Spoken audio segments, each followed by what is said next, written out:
요한계시록 5장 1절부터 10절 말씀 우리 한 절씩 함께 교독하시고 마지막 10절은 합독하도록 하겠습니다. 요한계시록 5장 1절부터 10절 말씀 제가 먼저 읽겠습니다. 나는 또 그 보좌에 앉아 계신 분이 오른손에 두루마리 하나를 들고 계신 것을 보았습니다. 그 두루마리는 안팎으로 글이 적혀 있고 7인을 찍어 봉하여 놓은 것이었습니다.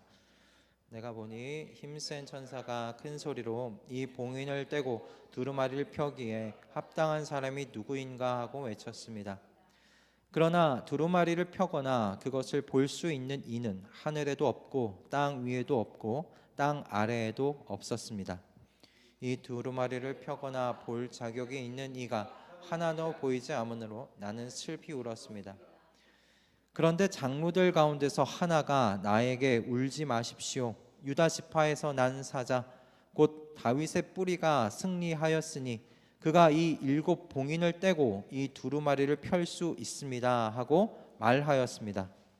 나는 또 보좌와 내 생물과 장로들 가운데 어린 양이 하나 서 있는 것을 보았는데 그 어린 양은 죽임을 당한 것과 같았습니다. 그에게는 뿔 7과 눈 7이 있었는데 그 눈들은 온 땅에 보내심을 받은 하나님의 7 영이십니다. 그 어린 양이 나와서 보좌에 앉아 계신 분의 오른손에서 그 두루마리를 받았습니다. 그가 그 두루마리를 받아들었을 때에 네 생물과 24장로가 각각 검은고와 향이 가득히 담긴 금 대접을 가지고 어린 양 앞에 엎드렸습니다. 그 향은 곧 성도들의 기도입니다. 그들은 이런 말로 새로운 노래를 불렀습니다. 주님께서는 그 두루마리를 받으시고 봉인을 떼실 자격이 있습니다. 주님은 죽임을 당하시고 주님의 피로 모든 종족과 언어와 백성과 민족 가운데서 사람들을 사서 하나님께 드리셨습니다. 주님께서 그들을 우리 하나님 앞에서 나라가 되게 하시고 제사장으로 삼으셨습니다. 그래서 그들은 땅을 다스릴 것입니다. 아멘. 오늘 이 말씀으로 예수님의 재림을 주목하는 삶이라는 제목의 은혜를 함께 나누도록 하겠습니다. 오늘 날씨가 많이 추웠는데 오시느라 애썼고요. 우리 동규 형제 창문을 열고 이 자리까지 왔습니다. 어디 얼지 않았지요? 네, 따뜻한 이 예배당에서 몸을 녹이면서 또 말씀으로 우리의 또 마음을 또 좀 녹이는 귀한 시간 되었으면 좋겠습니다. 오늘 우리가 살펴보려는 이 요한계시록은 이 묵시 문학이란 장르에 속하는 책입니다. 묵시라는 말이 여러분 좀 다소 생소하고 좀 무겁고 어렵게 들리실지 모르겠는데요. 좀 쉽게 말씀드리면 하나님께서 어떤 중요한 인물에게 전달하신 것인데 이런 하나님께서 전달하신 이 계시를 통해서 하나님께서 이 사람의 역사에 개입하셔서 이 사람의 역사가 얼마나 고통스럽습니까? 이 고통의 역사를 끝내시고 그리고 이 세상 가운데 만연한 이 악을 멸하신다는 이 미래에 대한 내용 이것이 들어있는 게 묵시라고 여러분 생각하시면 되시겠습니다. 그래서 묵시라는 이 책의 장르에 속한 책의 내용들을 여러분이 살펴보시면 의인이 고통당하는 이유가 무엇인지 그리고 그렇게도 기다리는 하나님의 나라가 왜 이렇게 연기되는지 그런 이유들이 좀 적혀 있고 설명되는 것 그것이 묵시문학에 속한 장르에 속한 책의 내용이 그런 내용들이 좀 들어가 있습니다. 요한계시록이 이와 같은 이 묵시 문학으로 쓰인 데는 요한 사도가 살았던 당시 시대적인 상황 그것들도 중요한 역할을 했을 거라고 생각이 들어요. 요한계시록이 언제 쓰였는지 정확하게는 알지는 못하지만 대략 한 두 황제의 그 시기에 좀 쓰였겠다 싶다고 이렇게 이야기되어집니다. 하나는 여러분이 잘 아시는 네로 황제 때이고요. 또 한 황제는 도미티안이라는 황제 때 쓰여지지 않았을까 그렇게 이야기를 해요. 왜냐하면 이 두 황제 모두 교회를 핍박했고 이 두 황제 모두 스스로를 신격화해서 자신을 신으로 추앙하라고 그리고 황제를 숭배하라는 그러한 것을 진행을 했던 사람들이기 때문에 그렇습니다. 그래서 황제 숭배를 거부한 수많은 그리스도인들이 이 황제들이 있었던 시기에 많이 순교를 당했다고 합니다. 그러므로 이 당시에 핍박받았던 교회의 이 상황 속에 하나님께서 요한이라는 이 인물을 통해서 계시를 주신 것이다라는 거죠. 하나님께서 사람의 역사에 개입하실 것이다. 그래서 이 고통의 시대를 끝내시고 모든 악을 멸하실 것인데, 그 사이에 잠시 의인들이, 하나님의 성도들이, 하나님의 백성들이 고통당하는 그 시기가 있는 거다라는 그런 말씀이죠. 그러니 이 소망과 기대를 잃지 말고 처음 그들이 붙잡았던 그 복음을 붙잡고 인내하라는 말씀입니다. 하나님의 나라가 지연되는 것처럼 보이지만 분명한 건 그 나라가 반드시 당도한다고, 그러니 인내하고 기다리라고, 포기하지 말라고 당시의 성도들에게 하나님께서 이 계시를 통해서 위로하시고 격려하셨던 겁니다. 그런데 이제 이 요한계시록을 오늘 우리의 시대 속에 가지고 들어와서 우리가 함께 좀 읽어볼 때 문제는 이거예요. 저와 여러분이 살아가고 있는 대한민국이라는 이 나라가 당시 로마 제국 안에 살았던 교회와 성도들 상황과 좀 많이 다르다는 거죠. 저나 여러분이나 신앙을 지키기 위해 목숨을 걸 필요는 없으십니다. 그죠?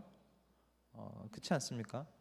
우리는 기도하고 싶으면 언제든지 어디서나 기도할 수 있습니다. 찬양하고 싶으면 어디서든 찬양하면 됩니다. 사람들의 시선만 여러분이 의식하지 않으면 걸어 다니시면서도 찬양해도 여러분의 찬양 소리를 막는 사람 없을 겁니다. 여러분 예배 드리고 싶으시면 언제든지 예배 드리시면 됩니다. 어디서든 말씀을 열고 말씀을 소리내서 읽으셔도 상관하는 사람 없습니다. 이처럼 대한민국이라는 나라 안에서 살아가고 있는 우리는 신앙의 자유를 누리면서 살아가고 있어요. 로마 제국 당시의 성도와 교회와는 상황이 다릅니다. 이런 상황 속에 있는 우리가 이 요한계시록의 메시지를 그래서 좀 다르게 받아야 하는 상황이 아닌가 싶은 거예요. 로마 제국의 핍박 앞에서 그 사람들은, 그리고 그 성도들은, 그 교회는 하나님의 나라가 정말 오는가? 나는 끝까지 이 신앙을 이 핍박 속에서 지킬 수 있을까? 성도로서 나는 끝까지 하나님 안에서 발견될 수 있을까? 우리 교회는 이 상황을 끝까지 견디고 살아남을 수 있을까를 질문했다면, 그래서 그 성도들에게 요한계시록이 위로요, 격려, 소망으로 읽혔다면 오늘 우리는 이 요한계시록을 좀 어떻게 읽어야 할까? 좀 다르게 읽혀야 하는 것 아닌가라는 생각이 드는 거예요.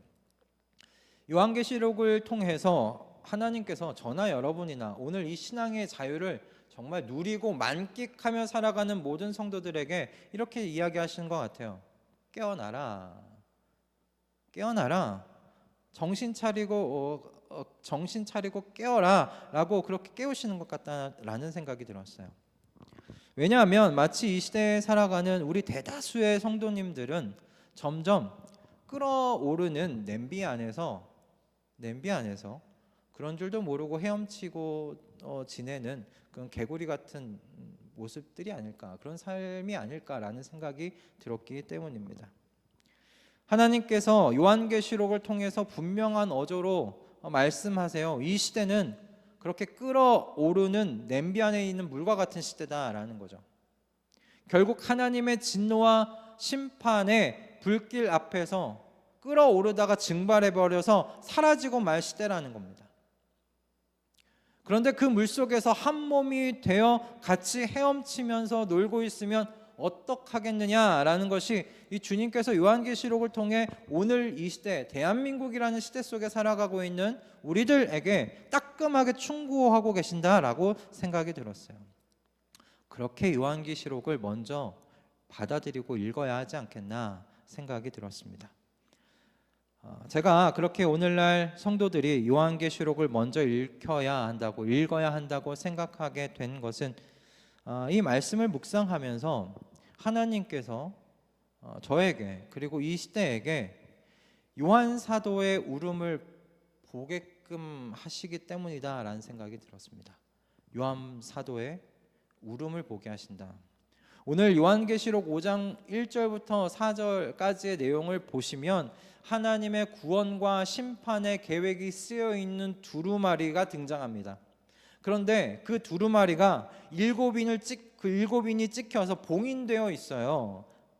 아무나 그 인을 떼어서 두루마리를 펼칠 수가 없게 되었습니다. 그런데 사도 요한이 보는데 그 인을 뗄 수 있는 사람이 안 보이는 거예요. 하나님의 구원과 그 심판의 계획을 펼쳐서 실행할 수 있는 사람이 하늘과 땅 밑을 살펴보는데도 안 보이는 겁니다.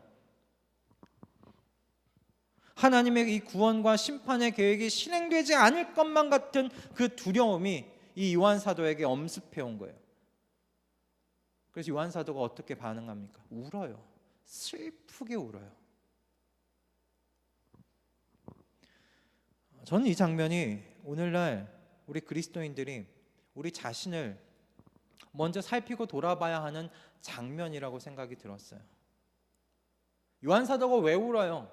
하나님의 심판과 그 구원의 계획이 실행되지 않을 것 같아서 그렇게 우는 것 아닙니까? 그 얘기는 돌려서 얘기하면 무엇입니까? 사도 요한이요, 하나님의 구원과 그 심판의 계획이 실행되기를 갈망했다는 거예요. 예수님의 재림을 갈망했다는 거죠. 예수님의 다시 오시는 것을 소원하고 갈망하며 살아왔다는 것 아니겠습니까? 여러분은 어떠십니까? 하나님의 구원과 그 심판의 계획이 실행되시기를 여러분 갈망하고 계십니까? 예수님께서 다시 오심을 갈망하면서 여러분 살아가고 계십니까? 그저 오늘 우리의 삶이 너무 퍽퍽하고 너무 힘이 겨워서 그저 이 삶이 언제 마무리되나, 그래서 입버릇처럼 우리 주님 언제 오시지? 그렇게 얘기하고 계시는 겁니까? 정말 예수님께서 다시 오심을 여러분 바라고 계십니까? 갈망하고 계십니까? 그래서 예수님의 다시 오심을 여러분 준비하는 삶을 살아가고 계십니까? 아니면 매일 너무 바쁘게 시간에 치여서 그렇게 하루를 마감하고 계십니까? 여러분 요한 사도를 보십시오. 그는 슬피 울었습니다. 예수님의 다시 오심을 갈망했기 때문에 슬피 울었습니다. 예수님이 다시 오셔서 하나님의 구원과 심판을 완성해 주시기를 갈망하기에 그는 슬피 울었습니다. 여러분 그 하나님의 구원과 심판하심의 계획에 초점을 맞추시는 저와 여러분 되기를 소원합니다. 사도 요한처럼요. 그러니 그가 두루마리를 펼칠 리가 보이지 않아서 그 두려움과 슬픔 때문에 울지 않았습니까? 우리도 같은 심정이 되었으면 좋겠어요. 사도 요한의 모습을 통해서 요한계시록 5장은 우리에게 분명하게 이렇게 이야기하면서 깨웁니다. 잠에서 깨어라. 예수님의 재림을 갈망해라. 그 재림을 준비하는 삶을 살아내라 라고 그렇게 우리에게 분명하게 메시지를 전하고 있어요. 여러분 재난이 닥쳤을 때 미리 준비해둔 사람과 준비해두지 않은 사람의 생존율은요 극과 극일 것이 분명해요. 가끔 저희 아들이 이제 학교나 그 유튜브를 보고 알게 된 걸 저희한테 이제 퀴즈로 이렇게 문제를 내요. 하루는 이렇게 문제를 내더라고요. 핵이 떨어졌을 때 핵이 떨어졌는데 생존하는 방법 아냐고 하면서 퀴즈를 이렇게 저한테 물어오더라고요. 핵이 직접 떨어져서 터지는 데는 살아남을 수는 없고 그 반경 넘어서는 이제 핵분진이라고 해서 방사능 피해가 있지 않습니까? 그 방사능 피해가 있는 그 지역에선 어떻게 살아나느냐, 생존하려면 어떻게 해야 하느냐 아느냐라고 질문을 했어요. 당연히 모르죠. 여러분 아십니까? 모르시죠? 저도 몰랐어요. 그래서 뭐 어떻게 하면 살아남는데? 라고 물어보니까 아주 당당하게 이렇게 얘기하더라고요. 2분 안에 지하 주차장으로 내려가면 된다고 이야기하는 거예요. 중요한 건 2분 아니에요. 근데 이분 안에 지하 주차장 1층도 아니고 2층이나 3층 아래로 내려가야 된다는 거예요. 그리고 그곳에서 며칠을 있어야 되냐면 제 기억으로 60일이라고 이야기했던 것 같아요. 아니래요. 아들이 40일인가? 30일이래네요. 30일. 네네. 그곳에서 그런데 이분 안에 뭘 또 다 챙겨야 되냐면 생수랑 먹을 걸 챙겨가야 되잖아요. 그 정도의 기간을 버티려면. 그 이야기를 들으면서 가장 제가 먼저 들었던 생각은요. 살아남을 사람 별로 없겠는데라는 생각이 들었어요. 왜 그랬습니까? 왜 그랬냐면 그 정도의 생수와 먹을 걸 미리 쟁여놓고 준비해놓는 사람이 뭐 얼마나 있을까 싶은 거예요. 뭐 길어도 2주 3주 그렇게 있어야 되는데 그래서 대부분의 사람들 살아남지 못하겠다라는 생각이 들었습니다. 하지만 여러분 생각해 보세요. 만약 그런 일이 정말 일어날 거라고 굳게 믿는 사람이 있다면 어떻게 하겠어요? 미리 생수 준비해 놓겠죠. 먹을 어떤 식량들을 준비해 놓지 않겠어요? 전투 식량이라든지 뭐 그런 것들을요. 생존을 위한 먹거리를 준비해 올 겁니다. 믿는다면 정말 그런 일이 생길지. 여러분, 예수님 반드시 다시 오십니다. 예수님 반드시 다시 오십니다. 우리의 눈에 보일 그분의 나라를 이끌고 이 땅 가운데 분명히 다시 오십니다.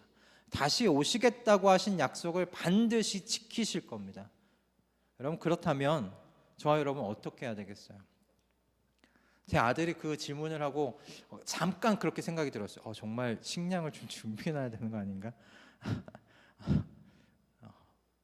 생수 좀 사놔야 되는 거 아닌가? 라는 생각이 잠깐 정말 들었어요.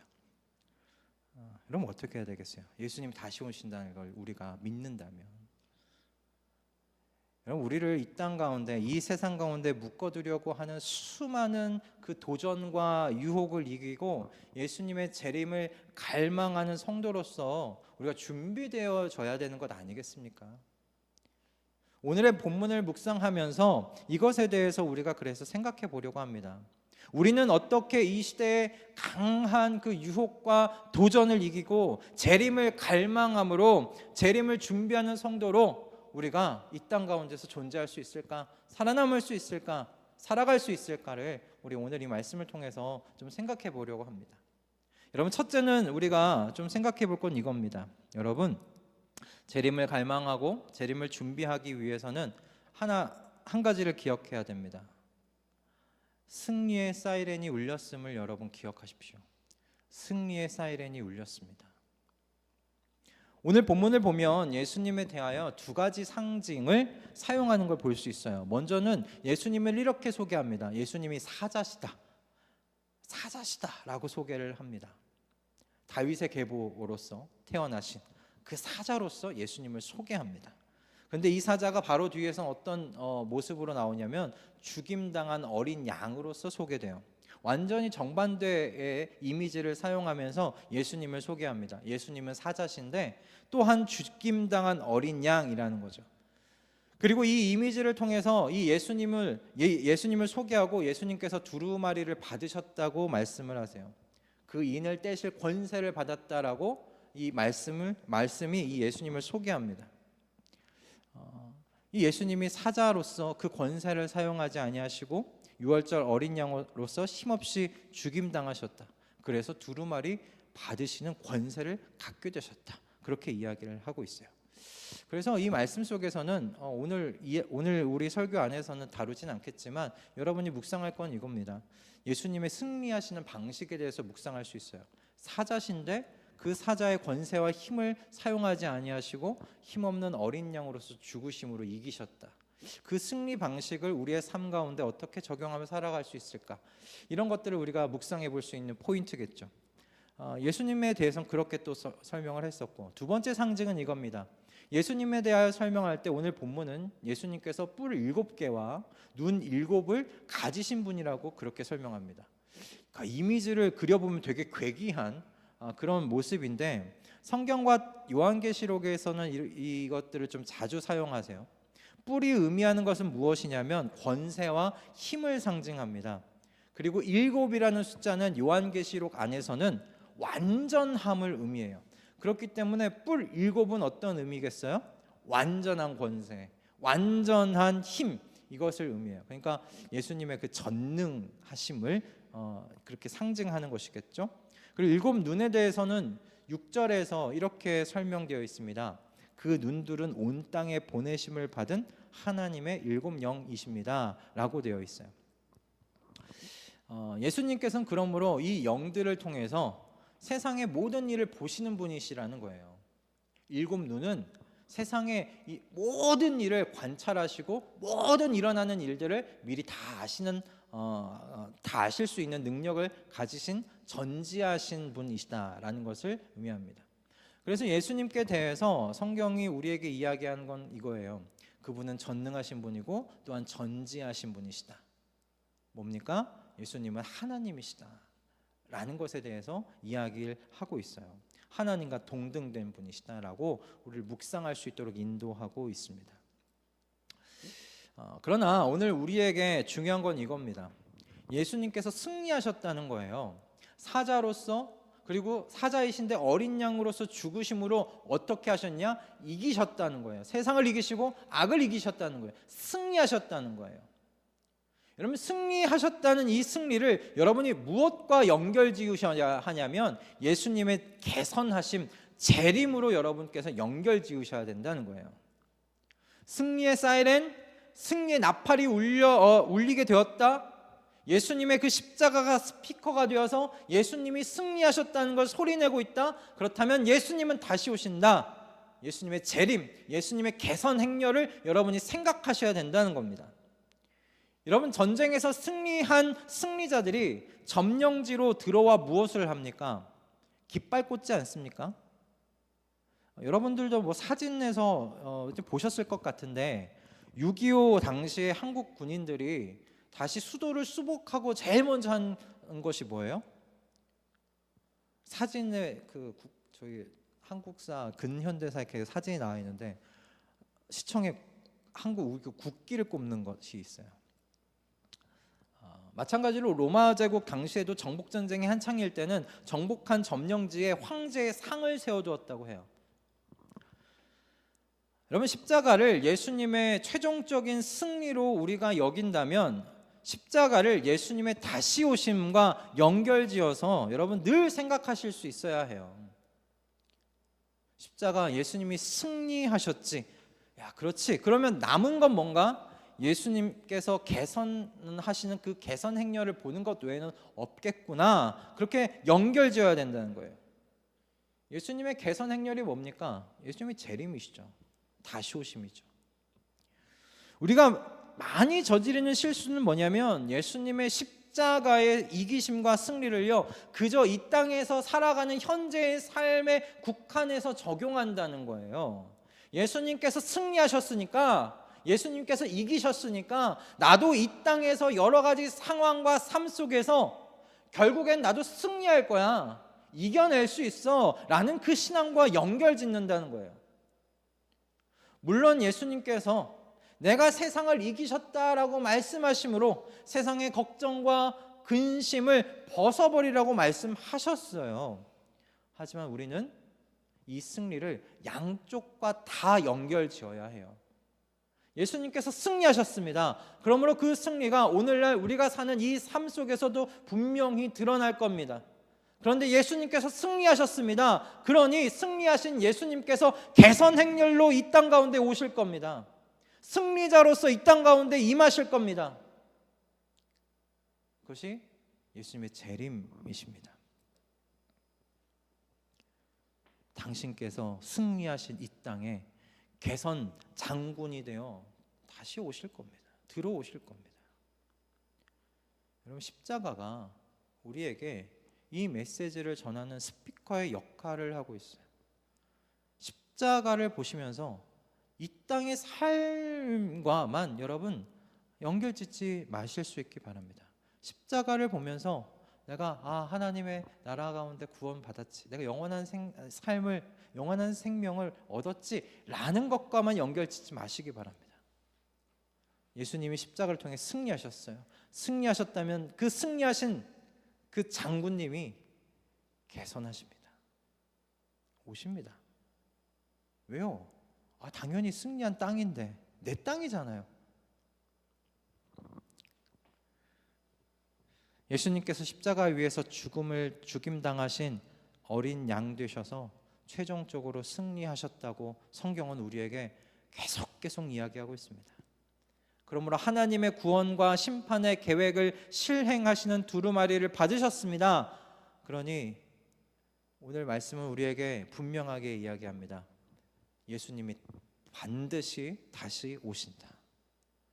예수님의 십자가의 승리를 여러분 보실 때마다 그러니 예수님의 다시 오심, 재림을 마음 가운데 새기며 기억하실 수 있기를 바랍니다. 그래서 예수님의 재림을 준비하는 저와 여러분 다 되실 수 있기를 주님의 이름으로 축복합니다. 아멘. 예수님 분명히 다시 오십니다.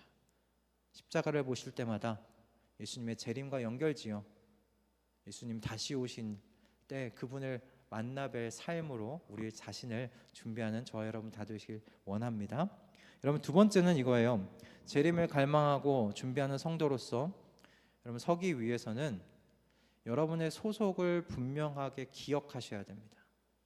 여러분의 소속을 분명히 기억하셔야 된다라는 겁니다. 오늘 본문 9절과 10절에는 예수님께서 두루마리를 받으실 자격을 어떻게 얻게 되셨는지에 대해서 기록되어 있어요.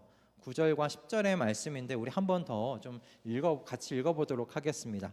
9절과 10절의 말씀입니다. 함께 읽겠습니다. 자, 시작. 그들은 이런 말로 새로운 노래를 불렀습니다. 주님께서는 그 두루마리를 받으시고 봉인을 떼실 자격이 있습니다. 주님은 죽임을 당하시고 주님의 피로 모든 종족과 언어와 백성과 민족 가운데서 사람들을 사서 하나님께 드리셨습니다. 주님께서 그들을 우리 하나님 앞에서 나라가 되게 하시고 제사장으로 삼으셨습니다. 그래서 그들은 땅을 다스릴 것입니다. 아멘.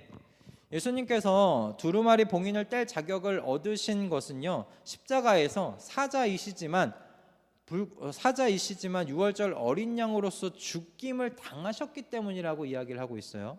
그리고 그 핏값으로 온 세상 사람들 가운데서 구원받을 하나님의 백성을 사서 하나님께 드리셨기에 그렇게 두루마리를 받게 되셨다라고 이야기하고 있습니다.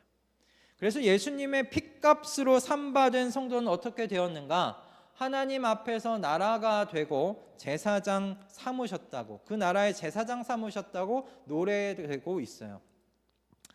이 말씀에서 여러분의 정체성과 관련된 곳에 표시를 좀 해두어야 할 곳이 있다면 이겁니다. 하나님 앞에서라는 말에 여러분 표시해 두셔야 돼요. 하나님 앞에서. 저와 여러분은 하나님 앞에서 나라와 제사장이 되었다는 것을 여러분 명심하셔야 됩니다. 여러분 우리는 세상 앞에서 서는 사람들 아닙니다. 세상 앞에서 우리의 정체성이 나타나는 사람들 아닙니다. 세상이 우리의 정체성을 설명해주고 세상이 우리의 정체성을 정해주는 사람들이 아니라는 거예요. 우리는 하나님 앞에서 나라와 제사장이 되었습니다. 하나님께서 우리의 정체성을 설명해 주시고 우리의 정체성을 정의 내려 주십니다. 하나님 앞에서만 우리는 내가 누구인지를 알 수 있고요. 하나님 앞에서만 우리가 누구인지가 드러나는 사람들이라는 거예요. 그러니 여러분 세상을 위해서 세상을 대변하면서 세상이 전부인 것처럼 살아가지 마십시오. 세상에서의 출세를 자랑하고 안목의 정욕을 따라 세상에 있는 것을 사서 누리기를 원하며 이런 세상의 것들이 나 자신을 설명해 준다고 여기면서 여러분 살아가지 마실 수 있기 바랍니다. 세상에서 여러분의 재능으로 무엇인가를 하는 것이 여러분의 정체성을 설명해 주는 게 아닙니다. 여러분이 누구인지를 나타내 주는 게 아닙니다. 세상 속에서 여러분이 어떤 역할을 하면서 살아가고 있는지가 여러분을 설명해 주는 것이 아니란 말씀입니다. 여러분 세상이요 여러분을 설명하도록 내버려 두지 마십시오. 그렇게 여러분을 세상 가운데 두지 마십시오. 오늘 말씀은 분명히 이렇게 이야기하고 있어요. 하나님께서 핏값으로 여러분을 사서요 하나님 앞에서 나라가 되게 하시고 제사장 되게 하셨다 말씀하고 계세요.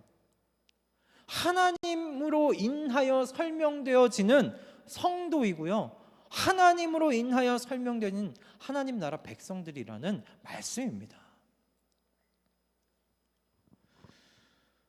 제가 요즘 아내와 함께 그 주목해서 보고 있는 프로그램 중에 그 티처스라는 프로그램이 있어요. 수학과 이 영어 그 일타 강사들이 나오시는 분인데, 그 일타 강사로 알려진 그 정승재 강사와 조정식 강사님이 출연해서 이게 공부 방법을 몰라서 이게 그 성적이 나오지 않는 학생들 그대로 공부 가이드와 솔루션을 이렇게 제공해줘서 공부의 그 방향을 알려주는 컨셉이라는 프로그램입니다. 이 프로그램이 근데 감동적인 이유가 있어요. 여기에 출연하는 학생들의 그 사정 하나하나를 들어보면 마음이 되게 울컥울컥하기도 하고, 그리고 그 사정을 듣고 거기 아이들 힘껏 도와주려고 하는 강사님들의 그 모습들을 볼 때 그 진심의 마음이 이렇게 움직이기도 해요. 처음에는, 그런데 뭐 제가 이제 초등학교 4학년 된 아이를 두고 있는 부모잖아요. 학부모잖아요. 그런 의미에서 관심을 두기는 했어요. 그리고 제가 우리가 있는 이 지역, 그리고 건너편이 또 일원동인 또 대치동에 속하잖아요. 그런 분위기에 있다 보니까 그러니까 관심을 갖게 되는 거예요. 그런데 오늘 말씀을 묵상하고 준비하면서 그런 생각이 들었습니다. 목사인 저 또한 저도 모르게 앞에서 말씀드린 대로의 세상 방식에 물들어 있었구나라는 걸 좀 생각해 보게 되었어요. 티처스에 나오는 학생들이나 그 부분 학생들, 그리고 또 이 부근에 살아가고 있는 오늘 이 시간에 학원에서 지금 경쟁적으로 공부하고 있을 학생들 모두 왜 그렇게 살아갈까라는 질문이 들더라고요. 왜 그렇게 살아갈까? 저는 그런 노력과 모든 과정들이 결국에는 자기 자신을 설명해 줄 수 있는 라벨을 획득하기 위한 과정 아닌가라는 생각이 들더라고요. 나 자신을 설명하기 위한 라벨을 획득하려는 거죠. 어느 대학을 가는가, 어느 학과에 갔는가, 그게 라벨이에요. 다 나를 설명해 줄 라벨. 그게 없으면 나를 설명을 못해요. 세상 속에서 내가 누군지를 설명을 못해요. 내가 어떤 것을 성취한 사람인가, 그래서 성취하기 어떤 노력을 기울였는가, 그게 다 자기 자신을 설명해 주는 라벨이에요. 다. 그게 없으면 내가 세상에 있지만 내가 누구인지를 설명할 길이 없어요. 그걸 얻으려고 그렇게 노력하는 거예요. 지금 이 시간에도 학원에 가서 편의점에서 라면 먹고 김밥 먹으면서 다음 강의 있는 학원으로 가려고, 아마 이 시간 대치동에 있는 학원과 편의점들 우글우글 할 거예요. 아이들로 라면 먹느라고, 그리고 다음 있는 또 강의 들으러 다른 학원 가느라고. 대부분의 사람들이요, 자기 자신을 설명할 것을 쟁취하기 위해서 경쟁적으로 살아가요. 세상에 얻는 것이 없으면 왜 자기 자신을 설명할 도리가 없거든요. 그런데 여러분, 성도는 그렇지 않아요. 저는 세상으로부터 설명받는 사람들이 아니에요. 세상이 우리를 설명하는 사람들이 아니에요. 여러분은 이미 하나님 앞에서 뭐가 되었다고 이야기되냐면 나라가 되었대요. 제사장이 되었다고 받는 사람들입니다. 여러분은 하나님께서 설명하는 사람들입니다. 하나님 앞에서 나라가 되었다고, 제사장이 되었다고 하나님이 설명해 주시는 사람들입니다. 여러분을 설명하기 위해서 여러분 세상에서 경쟁하면서 쟁취하면서 살아가려고 하지 마십시오. 여러분 자신을 설명하기 위해서, 세상에서 뭔가를 얻기 위해서 그렇게 노력하며 살지는 마시라는 말씀입니다. 저는 여러분이 이 사실을 마음에 새기셨으면 좋겠어요. 그리고 제 아들과 저만한 저 시대, 이 시대의 친구들이 이것을 알았으면 좋겠다는 생각이 들더라고요. 여러분, 세상은 내가 하나님 앞에서 나라가 되었다, 왕의 신부님을 설명하는 세상 무대예요. 무대예요. 여러분, 세상은 세상에서 나는 하나님과 세상을 연결짓는 제사장임을 설명하는 무대예요. 세상에서 뭔가를 얻어서 내가 누구인지를 설명받으려는 곳이 아니고요. 여러분, 직업을 통해서 여러분이 설명되는 게 아니라요, 여러분의 직업이 여러분이 하나님 앞에서 나라고 여러분이 하나님 앞에서 제사장임을 드러내는 곳이라는 말씀이에요.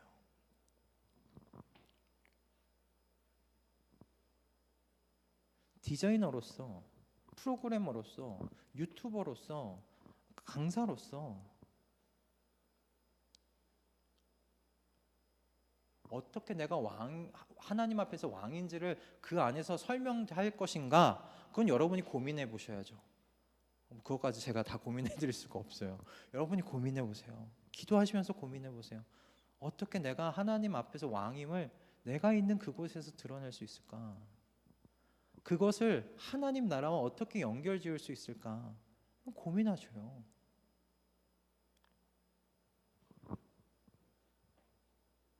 여러분, 우리가 이렇게 살아야 주님의 재림을 갈망하고 준비하면서 살아갈 수 있어요.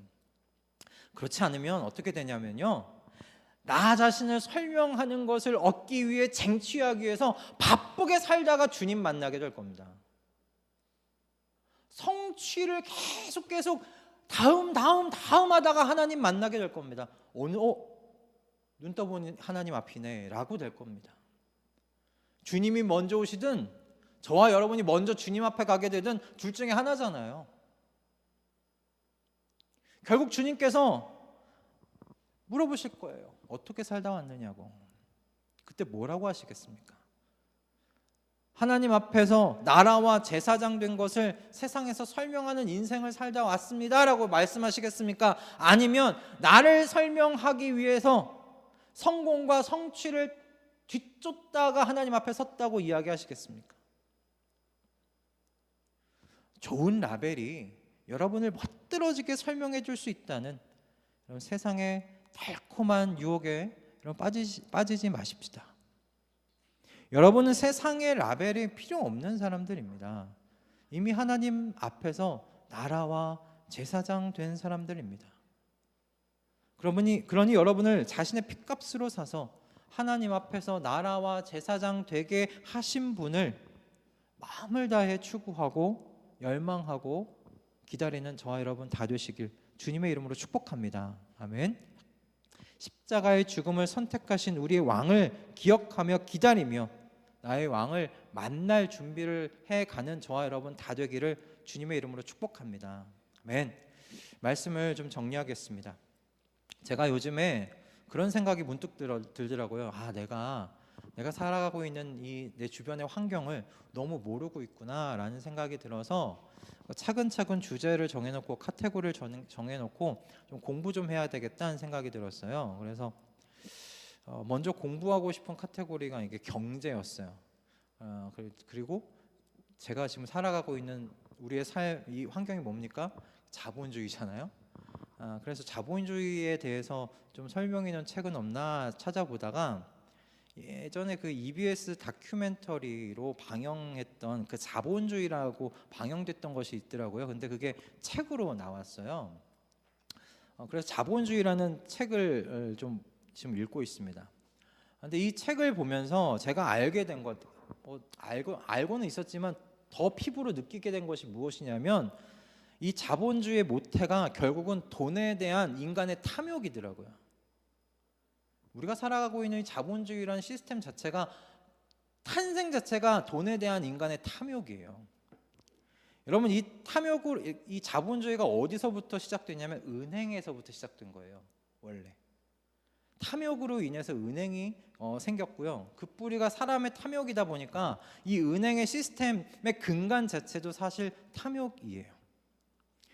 여러분도 아실 것 같은데 은행에 그 지급준비 제도라는 것이 있다는 것 여러분 아십니까? 이 제도가 뭐냐면 여러분의 예금 중에 몇 %만 은행에 남겨놓으면 된다는 제도예요. 예를 들면 이런 겁니다. 지급준비율이 10%라면 제가 은행에 100만 원을 넣었어요. 그럼 은행은 얼마만 갖고 있으면 돼요? 10만 원만 갖고 있으면 돼요. 나머지 90만 원은 어떻게 해요? 대출해 주면 돼요. 이게 여러분 은행의 탐욕을 위해서 생긴 겁니다. 왜냐하면 은행이 성장하려면 뭘 해야 되냐면요, 사람들이 빚을 지게 만들어야 돼요. 대출해 줘야 돼요. 은행이 성장하려면. 그럼 대출이 적어지면 은행 입장에선 손해예요. 그러니 자본주의 사회는 어떤 사회냐면 빚을 지게 만드는 사회입니다. 여러분 다 빚을 지면서 여러분 살아가게 하는 그런 사회예요. 우리나라 같은 경우 지급 준비율이 몇 프로인지 아십니까? 3%대입니다.